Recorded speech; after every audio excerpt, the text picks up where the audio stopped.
Bradesco. Entre nós, você vem primeiro. Oi, boa noite. Boa noite. O Jornal da Record de hoje começa com um alerta para você que anda de táxi, porque tem criminoso se passando por motorista profissional. E a hora em que termina a corrida, começa um perigo, porque aí ele diz que só aceita pagamento em cartão e, em seguida, adultera o valor dessa cobrança. Está acontecendo muito, é golpe mesmo. Em alguns casos, a vítima diz ter recebido de volta um cartão trocado. 3 suspeitos foram presos em São Paulo. O táxi para na frente do prédio. Um casal desce do veículo. O passageiro volta para pagar a corrida com o cartão. Neste momento, segundo a polícia, o motorista grava a senha do cliente e entrega outro cartão no lugar do original. Em seguida, o veículo vai embora. Logo depois, transações são realizadas com o cartão da vítima. De acordo com a polícia, o motorista é Estevão da Silva. Ele foi preso hoje de manhã, junto com outros 2 homens. O carro que ele dirige tem luminoso e taxímetro, mas não é um táxi oficial. É um veículo comum com placas adulteradas para enganar os passageiros. Fala que não dá para aceitar o pagamento por Pix ou o cartão por aproximação. E induz a vítima a utilizar o cartão. Ela é obrigada a digitar a senha. É o momento em que o criminoso distrai a vítima e faz a troca do cartão. Essas prisões são resultado de uma investigação que começou há 4 meses. No período, foram desviados R$800 mil das vítimas. Segundo a polícia, os suspeitos fazem parte de uma quadrilha que age em áreas de alto padrão da capital paulista. Os 3 presos, Jefferson Santana, Robson Correia e Estevão da Silva, atuavam perto de um shopping da Zona Sul.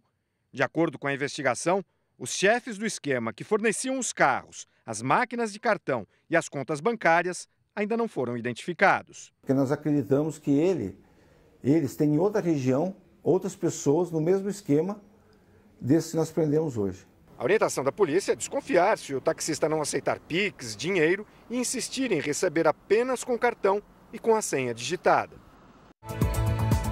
Agente de trânsito é preso por dirigir bêbado e causar acidente em São Paulo. Em Salvador, casa pega fogo durante guerra de espadas. Explosivo entrou pela janela.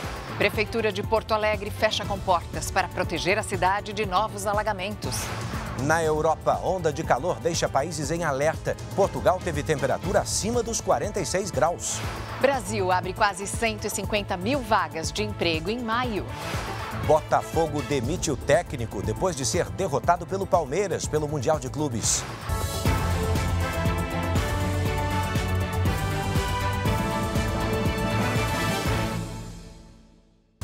Oferecimento Bradesco, cartões de crédito com benefícios de estrela de cinema.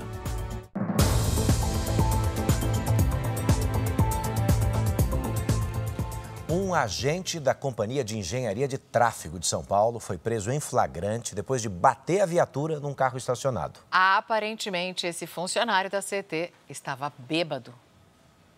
O agente estava em serviço. Ele atravessa a rua no centro de São Paulo e segue em direção à viatura, estacionada do outro lado. Segundo testemunhas, ele havia acabado de sair de um bar. Deste outro ângulo dá para ver a dificuldade que ele tem para abrir a porta do veículo. Em seguida, tenta sair, mas bate no carro da frente. O veículo atingido é de João Vitor, que estava com a mulher e a filha na calçada no momento. Ele poderia dar uma ré e sair normal, mas não. Ele só foi para frente e colidiu o carro. Só que ele ainda ficou empurrando o carro, ainda tentando sair, mas não tinha como sair, né?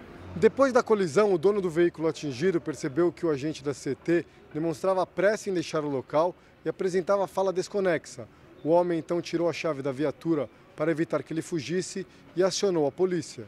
Nesta imagem, gravada pelo próprio João Vitor, o agente tenta recuperar a chave do veículo. Aí, ó, tá bebão, batendo no carro dos outros, você não vai, parceiro.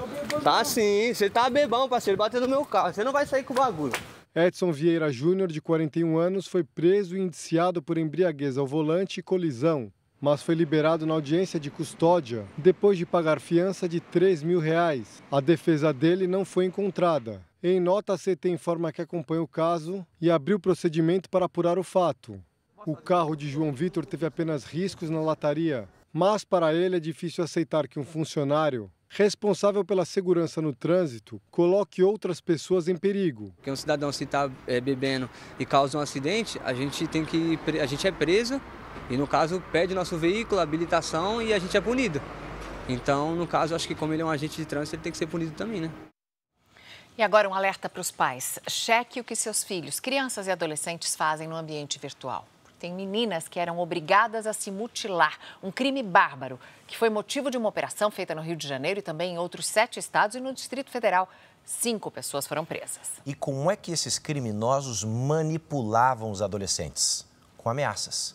Falavam que iam divulgar fotos íntimas delas nas redes sociais.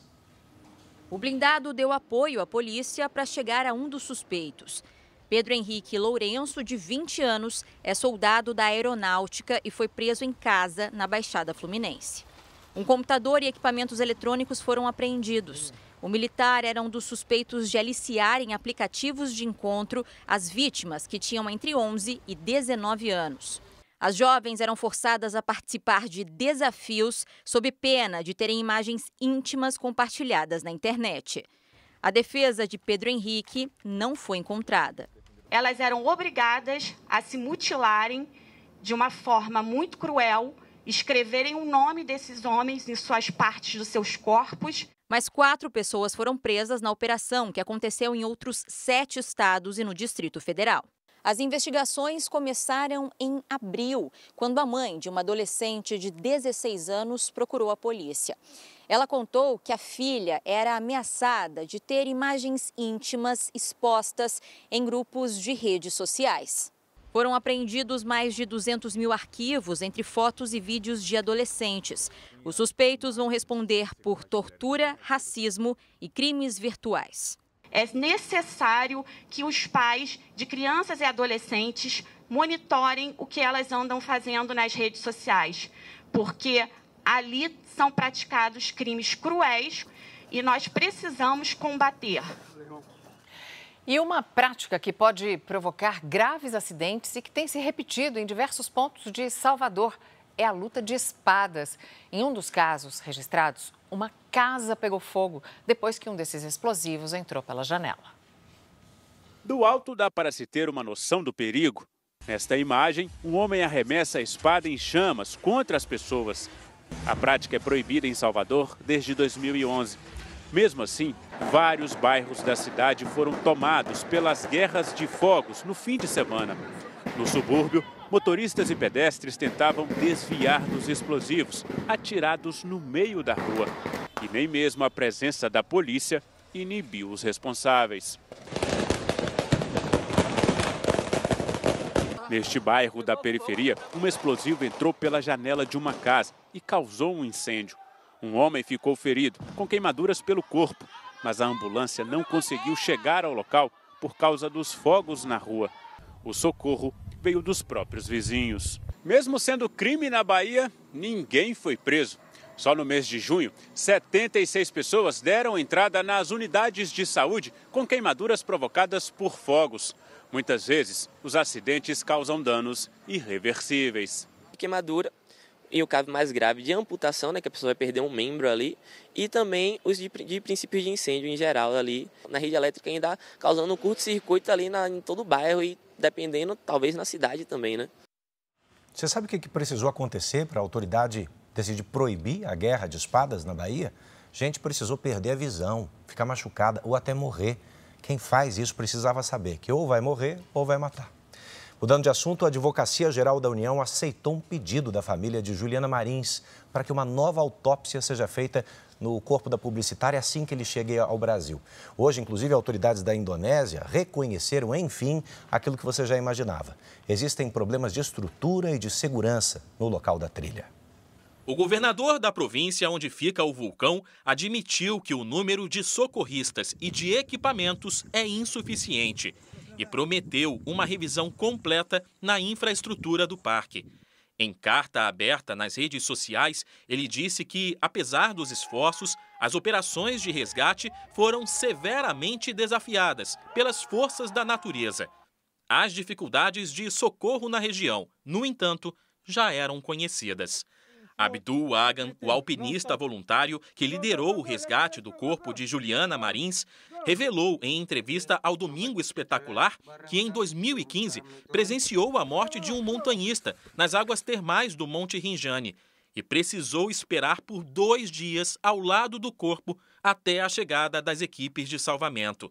No caso de Juliana, assim que chegamos, perguntamos o que estava faltando, porque não tinham resgatado ainda. Eles já estavam lá há 2 dias. Tivemos que arrumar uma estratégia juntos, disse ele. Insatisfeita com o laudo da necrópsia feita na Indonésia, a família de Juliana quer que o corpo passe por novos exames aqui no Brasil. O resultado apresentado indica que ela morreu por hemorragia interna, 20 minutos após um forte impacto provocado por uma queda. Mas não especifica quando isso teria acontecido.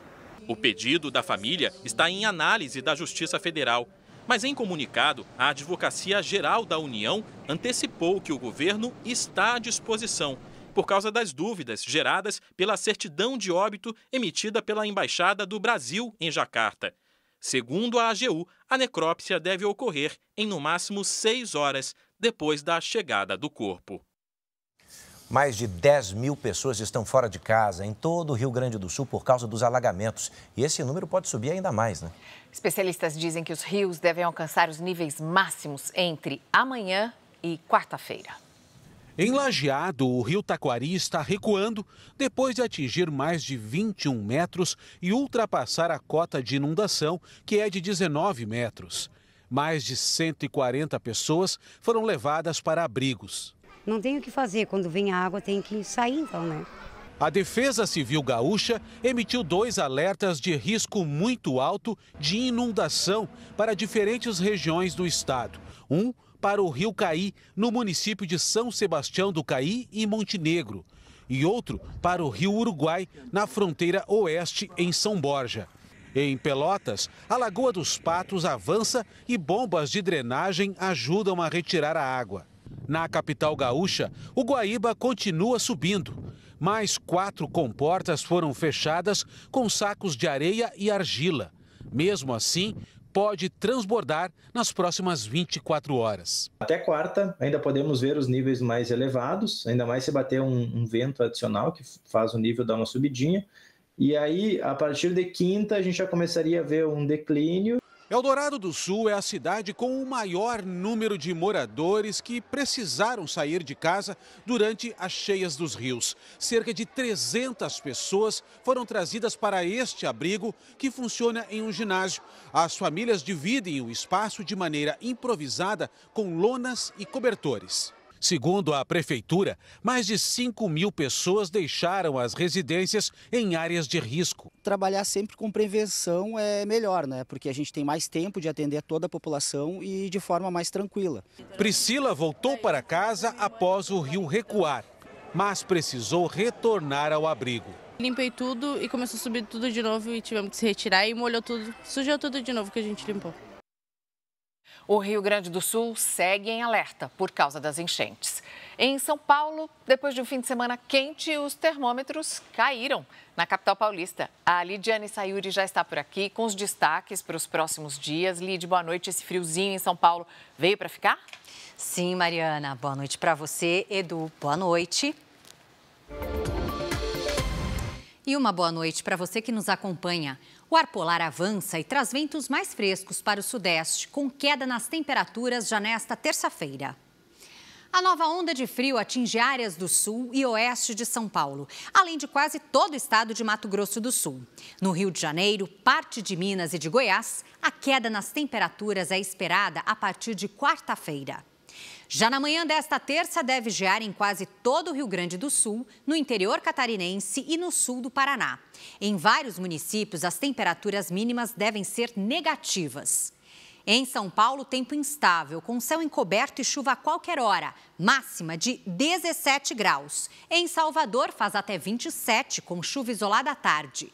Em Boa Vista, pancadas a qualquer hora e esquenta até os 34. Hoje, os maiores acumulados de chuva foram registrados no Nordeste. Aqui no satélite, vemos céu limpo em boa parte do país. Amanhã, a frente fria avança sobre o oceano e espalha as instabilidades sobre São Paulo e o Rio de Janeiro. À tarde, faz até 14 graus em Florianópolis, em Belo Horizonte, 27, 19 em Campo Grande, em João Pessoa, 28 e até 32 em Manaus. Tempo Delivery. A Cíntia é de Ibiporã, no Paraná. Olá, Cíntia. Nos próximos dias, o tempo segue firme, sem previsão de chuva, com temperaturas mais amenas, entre os 19 e os 20 graus. A Lani é de Balneário Rincão, Santa Catarina. Oi, Lani. Terça e quarta, com sol entre nuvens. As máximas não sobem e variam entre os 12 e os 13 graus. Na quinta, tem previsão de chuva passageira ao longo do dia. Envie seu pedido nas redes sociais com o nome de uma cidade e a hashtag você no JR. Mariana, Edu. Obrigado, Lidy. Foi adiado para amanhã o fim do julgamento de Sean Diddy Combs nos Estados Unidos. O rapper é acusado de praticar violência sexual em festas organizadas na própria mansão. A frente do tribunal em Nova York ficou lotada. A mãe e filhos do rapper estiveram presentes. Havia a expectativa de que a sentença fosse apresentada hoje, mas na parte da tarde, o próprio júri pediu a desqualificação de um dos jurados por acreditar que ele não consegue entender as orientações do juiz. E após 5 horas e meia de deliberações, o magistrado optou pela continuidade do julgamento amanhã. O cantor e empresário está preso desde setembro do ano passado e responde por crimes como extorsão, tráfico sexual e exploração de pessoas para a prostituição. Diddy Combs fez fortuna não apenas como rapper, mas também como dono de uma gravadora e empresário de outros artistas. A promotoria alega que o artista usou seu poder e fortuna para explorar sexualmente as mulheres com quem convivia e para manter testemunhas caladas. As vítimas, inclusive ex-namoradas, alegam que sofriam agressões, eram drogadas, mantidas em cárcere privado e também obrigadas a manter relações íntimas com outros homens. Os advogados de defesa sustentaram que Sean Diddy Combs está sendo acusado injustamente porque as mulheres participaram de tudo de forma consentida. Câmeras de segurança de um hotel flagraram o artista saindo do quarto de toalha e tentando impedir a namorada, Cassie Ventura, de ir embora. Ele agride a mulher e a arrasta de volta para o quarto pelos cabelos. Hoje, Cassie Ventura é uma das principais testemunhas de acusação. Veja a seguir. Brasil cria quase 150 mil vagas com carteira assinada em maio.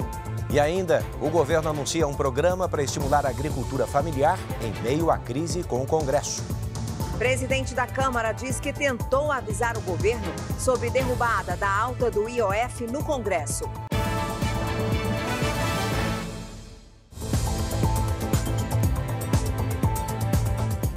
Estamos de volta para você saber que o governo lançou hoje o Plano Safra de Agricultura Familiar e vai destinar com isso dinheiro para pequenos produtores.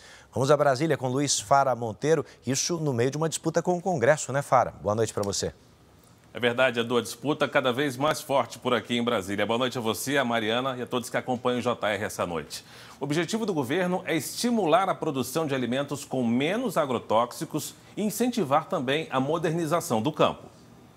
Serão destinados 89 bilhões de reais para crédito rural e políticas como seguro agrícola e garantia de preço mínimo. 78 bilhões de reais são do PRONAF, o Programa Nacional de Fortalecimento da Agricultura Familiar, que completa 30 anos. O governo manteve em 3% a taxa para financiar a produção de alimentos da cesta básica. Se o cultivo for orgânico, a taxa cai para 2%. As medidas têm validade de 1 ano. Durante o lançamento, o presidente Lula falou sobre a taxa básica de juros, que está em 15% ao ano, o maior nível em 2 décadas. O Banco Central é independente, o Galípolo é um presidente muito sério e eu tenho certeza que as coisas vão ser corrigidas, com o passar do tempo. Sem citar diretamente a crise entre o governo e o Congresso, o presidente defendeu a necessidade de justiça tributária.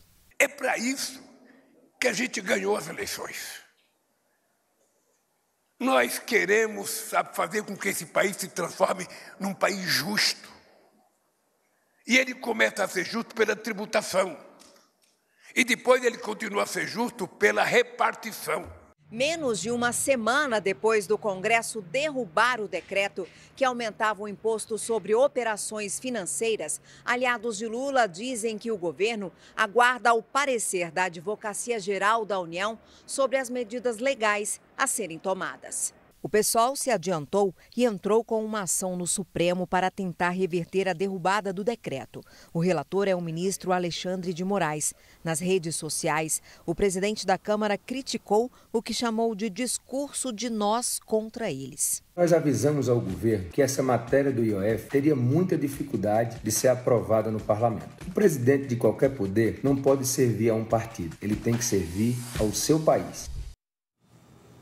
A Polícia Federal assume já a partir de amanhã as atribuições relacionadas ao controle de armamento de colecionadores, atiradores e caçadores, os chamados CACs. A responsabilidade era do Comando do Exército. Com a mudança, a Polícia Federal publicou novos requisitos. Agora é necessário ter 25 anos para emitir o registro como colecionador e caçador. No caso de atiradores desportivos, a idade mínima é de 18 anos. A validade do documento passou de 10 para 3 anos. A guia para transporte tem validade limitada de 1 a 6 meses. Mais de 120 centrais de controle de armas vão ser instaladas em todo o país. As mudanças entram em vigor gradativamente até o fim de agosto. Eu fico por aqui, tem outras notícias de Brasília para você que acessa o r7.com. A gente segue com o JR, agora em São Paulo, com Mariana e Edu. Obrigado, Fara. Boa semana para a gente. Olha, uma reportagem exclusiva da revista inglesa The Economist afirma que o presidente Lula perdeu a influência no exterior e está com baixa popularidade no Brasil. Segundo a publicação, esse cenário pode favorecer uma vitória da direita nas eleições do ano que vem. Segundo o texto, Lula tem se afastado das democracias ocidentais, como os Estados Unidos, e se aproximado de países como a China e o Irã.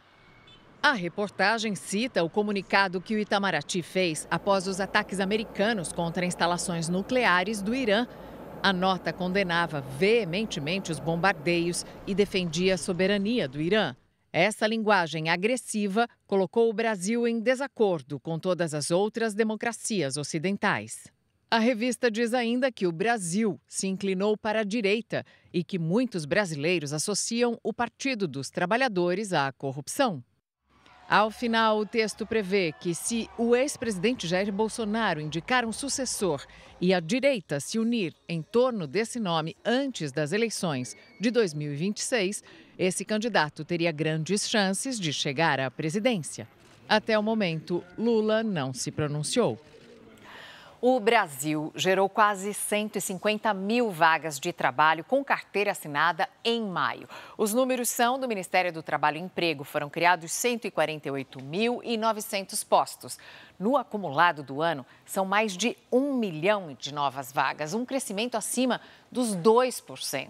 Os setores que mais geraram empregos foram serviços e comércio. E esses números do Cadastro Geral de Empregados e Desempregados refletiram no mercado financeiro. O dólar fechou em queda, na menor cotação em 9 meses. A moeda americana caiu 0,88% e fechou a R$ 5,43. Essa é a menor cotação desde setembro do ano passado. A Bolsa de Valores subiu 1,45% aos 138 mil pontos. Exclusivo, a venda de receitas médicas falsas para comprar canetas emagrecedoras. E ainda hoje, Estados Unidos aliviam medidas contra a Síria. Donald Trump assina ordem executiva que reduz sanções contra a Síria.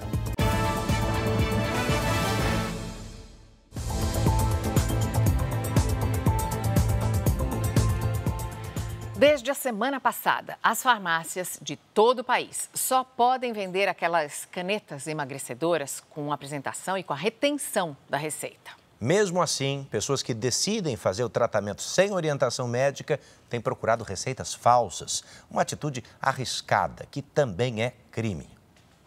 Uma rápida busca em algumas redes sociais e a produção do Jornal da Record encontrou anúncios de venda de receitas médicas. Por mensagem, um suposto médico que se apresenta como Dr. Felipe pediu R$200 para enviar uma receita para a compra de canetas emagrecedoras. Mesmo sem receber o valor, na tentativa de fechar a venda, o criminoso mostrou 2 receitas. Tentamos contato com os 2 profissionais que assinam os documentos. Ninguém atende. Na sequência, conseguimos falar com o Dr. Felipe. Sou Felipe, sou repórter aqui do Jornal da Record. Queria ver se eu conseguia conversar com o senhor um minuto. Referente ao quê? Referente à venda das receitas. Ah, sim. O senhor que me pediu né? Isso, exatamente. De quantas quantidades seria? Ao ser confrontado, ele desligou, mas ainda respondeu algumas mensagens. No texto, ele admite que não é médico e disse que está desempregado. O criminoso também disse não achar correto enganar as pessoas. Medicamentos injetáveis criados para tratar diabetes e obesidade têm sido usados cada vez mais apenas por questões estéticas, muitas vezes sem orientação médica. Especialistas alertam que o uso indevido, estimulado por influenciadores e redes sociais, tem elevado o número de efeitos adversos no Brasil. Se você tomar uma dose errada, ela vai durar uma semana, você vai passar uma semana com um evento adverso. O uso indiscriminado dessa caneta em doses muito altas faz, por exemplo, com que as pessoas percam peso, mas percam massa de gordura, mas também percam massa magra. Foi assistindo a vídeos nas redes sociais que Emilena decidiu, no ano passado, comprar uma dessas canetas, mas se arrependeu. Eu comprei aleatoriamente, sem prescrição médica nem nada. E se aquilo tivesse me feito mal? E se aquilo tivesse me trazido alguma sequela? Não tem retorno, né? Desde a semana passada, por determinação da Anvisa, a venda desses medicamentos só pode ser feita com a apresentação de receita em 2 vias, sendo que uma delas fica com a farmácia. Pela lei, quem compra ou apresenta receitas falsas pode responder por falsidade ideológica ou uso de documento falso, o que pode gerar multa e até prisão. Rede social não é consultório médico. A gente precisa ter a presença do médico, ouvir o que o paciente tem a dizer e dizer para ele, você tem ou não tem indicação de uso da medicação. Um professor de artes marciais conseguiu imobilizar 2 cães da raça Pitbull ao ser atacado na cidade de Ponta Porã, em Mato Grosso do Sul. As imagens mostram um homem de 33 anos imobilizando 2 pitbulls depois de ter sido mordido durante um treino de corrida. Eu estava correndo, 2 pitbulls me atacaram. Neste outro vídeo, ele recebe a ajuda de pessoas que passavam pelo local. Ernesto Chaves é lutador de Muay Thai, uma luta de origem tailandesa, e precisou usar as técnicas de defesa pessoal para conseguir conter os cães. Estiquei meus braços ali porque eu estava vendo que não adiantava meio que empurrar ou bater. Eles são muito, muito fortes. O tutor dos cães foi localizado pela polícia e vai responder pelo crime de lesão corporal. Em depoimento, disse que os cachorros faziam a segurança de um galpão quando fugiram. Depois de recolhidos, os animais foram devolvidos a ele. Em Ponta Porã, uma lei prevê o uso de coleiras e focinheiras em cachorros de grande porte durante passeios em locais públicos. A Comissão de Direito Animal da Ordem dos Advogados do Brasil alerta que qualquer pessoa atacada por cães pode levar o caso à justiça. Essa pessoa ela pode entrar com ação na justiça de danos morais, danos materiais, porque são os gastos que ele vai ter com medicamento, com hospital, com essas coisas, e além dos danos eventuais estéticos. O que aconteceu comigo foi um milagre. Ver uma mão quebrada, pernas perfuradas, a minha perna direita muito perfurada devido às mordidas, não é nada. O Ministério da Gestão e Inovação anunciou hoje a 2ª edição do Concurso Nacional Unificado. Serão ofertadas quase 3.700 vagas, com os salários que podem passar de R$ 17 mil. As inscrições começam na quarta-feira e vão até 20 de julho. As provas serão no dia 5 de outubro. Voos de balão devem ser retomados amanhã em Praia Grande, Santa Catarina, 10 dias depois do acidente que deixou 8 mortos.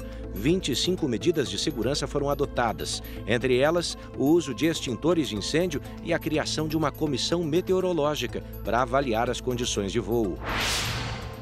O bicheiro Marcelo Cupim foi preso, suspeito de envolvimento na morte do contraventor Ailton Scafura, filho de um dos maiores bicheiros do Rio, Piruinha, que morreu no começo do ano.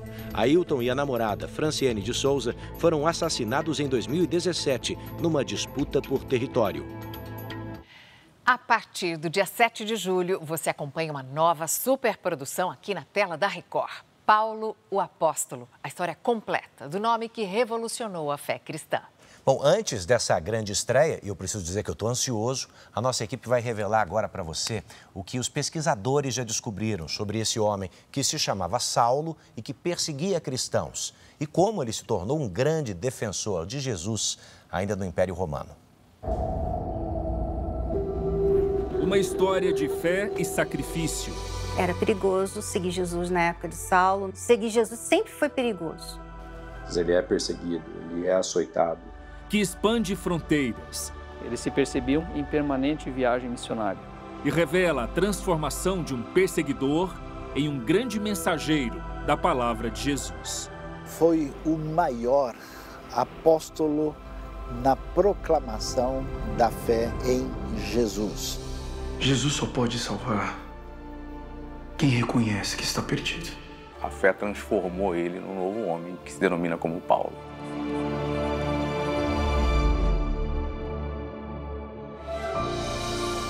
Em Jerusalém começa a trajetória de fé do homem que nasce Saulo e se torna Paulo, um dos grandes nomes do cristianismo. Aqui, ele vive os momentos-chave de uma grande transformação. De perseguidor de cristãos a homem preso por defender a palavra de Cristo. Paulo era natural de uma cidade chamada Tarso. É de uma origem judaica, apesar de ser cidadão romano ali. Eu peço permissão para prender qualquer um que falar em Jesus. Ele vai para a escola em Jerusalém que se formam esses líderes religiosos. E debaixo de um dos mestres mais importantes, que é Gamaliel. Ele era esse fariseu muito zeloso com a palavra, com a lei. Ele era uma pessoa muito correta, muito justa, só que ele não conhecia o Evangelho. Então ele fazia isso com muita disciplina, uma pessoa muito determinada a cumprir as leis de Deus. Foi quando estava no caminho de uma missão para intimidar seguidores de Jesus em Damasco, cidade que fica na atual Síria, que a vida de Paulo mudou para sempre. De repente, há uma luz muito forte, ele ouve uma voz, ele vê o Cristo ressuscitado. Aliás, é por causa disso que ele se considera um apóstolo, porque para você ser apóstolo é necessário que você tenha visto Jesus. E ele tem uma correção na sua trajetória, de perseguidor dos cristãos para agora um cristão. Você é o Saulo? Meu nome é Paulo. Pela fé, enfrenta violências de todos os tipos. E isso é a grande virada de chave da história cristã ali no início. A vida dele era uma viagem permanente. Você já deveria estar morto! Paulo desafia as autoridades do primeiro século, irrita líderes do Império Romano e de grupos judeus. Acaba preso. Alguém com inúmeras cicatrizes da vida, mas com o coração bem certo de que as esperanças no mundo por vir são maiores do que esse mundo tem para oferecer. Antes de ser levado a julgamento, é transferido de Jerusalém até a cidade de Cesareia Marítima, às margens do mar Mediterrâneo. Todos sabemos que ele foi levado daqui para ser julgado em Roma. Só que há 5 anos atrás encontraram um local, que é a prisão de Paulo, e poucas pessoas sabem disso. Nesse lugar, o apóstolo Paulo ficou preso por 2 anos. E aqui foram escritos alguns dos livros do Novo Testamento. Um lugar muito silencioso, em que a fé do apóstolo Paulo foi testada. Este e outros momentos marcantes da vida do apóstolo Paulo estão na nova superprodução que chega agora à tela da Record. Uma uma jornada de transformação lindíssima, com muitos acontecimentos, personagens muito interessantes e principalmente esse lugar, né, de entender como o poder da fé pode transformar uma pessoa. Uma história contada de forma inédita na televisão. A gente seguiu todos os versículos bíblicos de Atos, os Apóstolos e todos os eventos que aconteceram. Vamos mostrar na série. Paulo, o Apóstolo, estreia dia 7 de julho, às 9 da noite. A gente já está voltando com temperaturas acima dos 46 graus, que fizeram países europeus entrarem em alerta.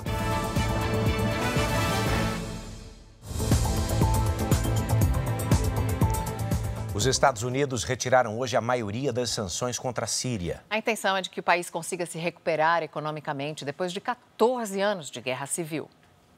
A ordem executiva assinada por Donald Trump é um voto de confiança ao governo da Síria. Ahmed al-Sharaa liderou um movimento rebelde no ano passado que derrubou o ditador Bashar al-Assad. De acordo com a secretária de imprensa da Casa Branca, ainda serão mantidas as sanções contra pessoas ligadas ao ex-líder sírio, que está exilado na Rússia, e ao grupo terrorista Estado Islâmico. A porta-voz da Casa Branca também confirmou que o novo centro de detenção de imigrantes ilegais na Flórida será apelidado de Alcatraz dos Jacarés. O nome é uma referência à prisão de segurança máxima que ficava na Califórnia e também ao local que, segundo o governo, é considerado isolado e rodeado por vida selvagem perigosa. Amanhã, Trump vai visitar o novo centro de detenção que fica numa região pantanosa da Flórida, repleta de jacarés e cobras. Na política interna, Trump busca apoio para a reforma fiscal, que já foi aprovada na Câmara e está em discussão no Senado, onde o presidente tem maioria. O texto enfrenta resistência porque pode elevar a dívida nacional em cerca de 13 trilhões de reais em 10 anos. O governo de Israel se prepara para negociar acordos de paz com países vizinhos, como Síria e Líbano. Na guerra contra o Hamas, novas operações na faixa de Gaza. Os soldados explodiram um túnel de 2 quilômetros de extensão. A estrutura foi encontrada perto de uma escola, em Khan Yunis, no sul de Gaza. A imprensa israelense divulgou detalhes de uma reunião ministerial. O chefe do exército alertou que a expansão das operações em Gaza pode pôr em risco a vida dos reféns. Já a parte do governo defende que é possível derrotar o Hamas e, ao mesmo tempo, libertar os sequestrados. Ao todo, 50 reféns seguem na faixa de Gaza. Hoje, o irmão de um dos reféns mortos em cativeiro disse que Idzik Elgarat teve uma parada cardíaca depois de ser torturado pelos terroristas. A diplomacia israelense se aproximou dos governos da Síria e do Líbano. O chanceler Gideon Sa'ar disse que o país está interessado em restabelecer relações com os vizinhos árabes. O primeiro-ministro de Israel, Benjamin Netanyahu, afirmou que a guerra de 12 dias contra o Irã abriu novas possibilidades de acordos com outros países do Oriente Médio. Segundo ele, o governo americano deve atuar como mediador nas negociações. Netanyahu e o presidente americano Donald Trump devem se reunir semana que vem na Casa Branca, em Washington. A Europa começou a semana com alerta, com temperaturas lá em cima. Os cientistas afirmam que o aumento desse calor com quebras de recorde ano após ano, isso é consequência direta das mudanças climáticas. Na Espanha, os termômetros bateram os 46 graus Celsius, um recorde para o mês de junho. Esse funcionário da prefeitura de Sevilha chegou a passar mal. Fatal. Na Itália, mais de 20 cidades estão em alerta vermelho. Na capital Roma, turistas têm sofrido com o sol forte. Não estou acostumada a estes calores. Não estou acostumada, diz a argentina. Na França, a situação não é diferente, com visitantes até desistindo de passeios ao ar livre. Segundo os meteorologistas, essa onda de calor que afeta quase toda a Europa é provocada por uma massa de ar quente vinda do continente africano. Nas últimas 24 horas, Portugal chegou aos 46,6 graus, a mais alta temperatura já registrada no país no mês de junho. Sorte de quem estava em Londres e se refrescou num lugar privilegiado. O sol ainda fez a temperatura do mar Mediterrâneo chegar a 26 graus. a mais quente já registrada para o mês de junho. Com a vegetação seca, também aumenta o risco de incêndios florestais. Na Turquia, bombeiros tentam combater as chamas no sul do país. Mais de 50 mil pessoas tiveram que sair de casa. E olha, com esse inverno no hemisfério sul, as massas de ar polar avançam com mais frequência e trazem ar frio e seco, o que favorece aquela geada, né? Lidiane Sayuri está de volta para explicar esse fenômeno. Em manhãs geladas, é comum ver aquela fina camada branca sobre plantas e objetos. É a geada. As geadas são mais frequentes no outono e no inverno, especialmente na região sul, mas podem ocorrer em outras estações, com a chegada do frio mais intenso. O fenômeno ocorre quando temos temperaturas baixas, geralmente abaixo de 4 graus. O orvalho congela e vira cristais de gelo. Em alguns casos, o vento muito frio e forte provoca o fenômeno chamado de geada negra. Ele danifica o interior das plantas. Elas amanhecem queimadas e murchas. Nos próximos dias, são esperados novos episódios no sul. Mariana, Edu, eu volto com vocês. Bom, quem não digeriu direito a eliminação foi o Botafogo, né, Paloma? Cai Renato Paiva. Pois é, sobrou para ele, né? Foi uma surpresa, Edu. Ainda mais depois que o Botafogo ficou em primeiro na fase de grupos, ganhando até do Paris Saint-Germain. Em plena madrugada de segunda-feira, o Botafogo anunciou nas redes sociais.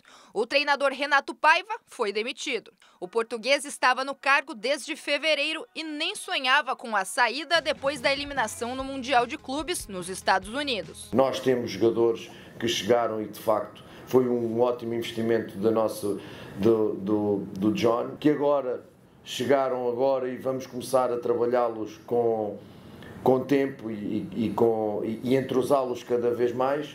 Renato Paiva foi o 5º técnico a dirigir o Botafogo desde 2022, quando o americano John Textor comprou o futebol do clube. Durante esse tempo, passaram Luiz Castro, Bruno Lage, Thiago Nunes e Arthur Jorge, sem contar os outros 4 treinadores interinos. O Botafogo só volta ao Brasil amanhã. O atual campeão brasileiro terá 15 dias para encontrar um substituto para a vaga de treinador. Renato Paiva foi o 10º técnico a perder o cargo desde o início do Brasileirão. A demissão do Renato Paiva ela soa absurda pela situação, porque o Botafogo vinha de uma vitória fantástica sobre o PSG e é eliminado por um adversário do mesmo tamanho, do mesmo nível que é o Palmeiras. É muito difícil a gente entender o que o John Textor, dono do Botafogo, quer para o Botafogo. Nos últimos tempos, o Botafogo teve um treinador a cada 6 meses. Depois da eliminação no Mundial, o Botafogo folga até domingo e volta a jogar no dia 15 de julho contra o Vitória no Rio de Janeiro pelo Brasileirão. A equipe está em 8º lugar na competição com 18 pontos. E eu fico por aqui, Mariana, Edu. Obrigada, Paloma. Nosso time entra em campo de novo amanhã, mas à 00:30 tem mais Jornal da Record para você. As reportagens de hoje estão no Play Plus e em todas as nossas plataformas digitais. A programação da Record está ao vivo e de graça no Play Plus. Você fica agora com a novela Força de Mulher. E logo depois de Reis, tem Prova das Mulheres e atividade Quebra Power no Power Couple. Não perca. Boa noite. Boa noite para você.